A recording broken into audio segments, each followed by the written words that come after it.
नमस्कार, स्वागत है आप सभी का एनएफ न्यूज पर। मैं हूं आपके साथ रोहित और आज सबसे बड़ा दिन है क्योंकि लोकसभा चुनाव 7 चरणों में खत्म हुआ, जिसके आज नतीजे आएंगे। 543 सीटों पर नतीजे आने हैं, लेकिन सबसे चौंकाने वाली बात यह है कि रुझानों से पहले बीजेपी ने बम्पर तरीके से अपना रास्ता तय करना शुरू कर दिया है, क्योंकि एक सीट पर बीजेपी जीत चुकी है। पूरी खबर क्या है, सहयोगी अभिषेक बताएंगे। मतदान से पहले जब 7 चरणों का मतदान शुरू हुआ, उससे पहले ही जो है सूरत से बीजेपी के कैंडिडेट थे मुकेश दलाल, जिनके सामने खड़े थे कांग्रेस के नीलेश कुंभानी और 10 और उम्मीदवार थे। मतलब कुल मिलाकर 11 उम्मीदवार थे।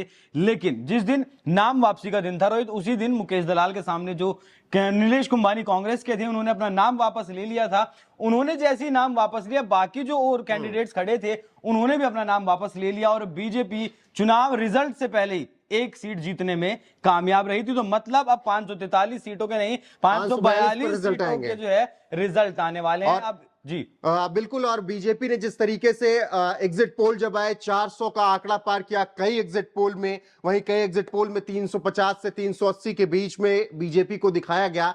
उसकी शुरुआत हो गई थी जब निर्विरोध चुने गए। एक सीट सूरत की बीजेपी जीतती है, उसके साथ ही अब बीजेपी। मुकेश दलाल बहुत पुराने नेता हैं, बीजेपी से 1981 से जुड़े हुए हैं और 12 साल से लोकसभा में निर्विरोध चुने जाने वाले बीजेपी के पहले कैंडिडेट हैं और शायद इतिहास के भी पहले कैंडिडेट हैं जो 12 साल से लगातार निर्विरोध तरीके से चुने जा रहे हैं। प्रदेश में जो है गुजरात में तमाम जिम्मेदारियां संभालते हैं, बीजेपी के लिए काम करते हैं, संगठन का काम करते हैं। आप सोचिए कि 1981 से वो लगातार काम कर रहे हैं और 12 साल से लोकसभा के निर्विरोध सांसद चुना जाना। लेकिन कई आरोप लगे थे जब कुंभानी ने अपना नामांकन वापस लिया तो बीजेपी पर आरोप लगे, क्योंकि मध्य प्रदेश में भी ऐसा हुआ और बीजेपी पर लगातार ये आरोप लगे कि आप डरा धमका कर ईडी और सीबीआई का डर दिखाकर आप चुनाव हड़पना चाहते हैं।